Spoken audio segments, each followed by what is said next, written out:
جئت لتعلم اللغة العربية. من أرشدك إلى هذه المدرسة؟ عرفت عنها من صديقي الذي يتعلم اللغة العربية هنا قبل سنة. تعرف كم مدة هذه الدورة؟ مدتها سنة كاملة. يستطيع الطالب أن يتعلم اللغة العربية في غضون السنة؟ يمكن ذلك بجهود مستمرة وبالمواظبة على البيئة.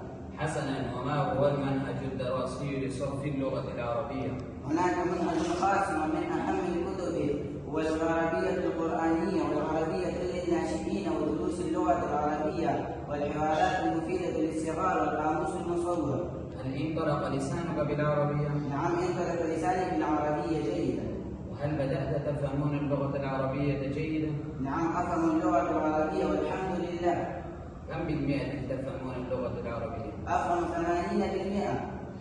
هل الطلاب يهتمون بالبدء كثيرا؟ نعم يهتمون، ولكن الكثير يفسدونها. ما جزاء هؤلاء الواقعين؟ لهم معاتبة بدنية والخدمات المالية. أسأل الله أن يوفقنا لإحياء اللغة العربية في أنحاء العالم في ربوع باكستان. مع السلامة. في أمان الله. ما شاء الله.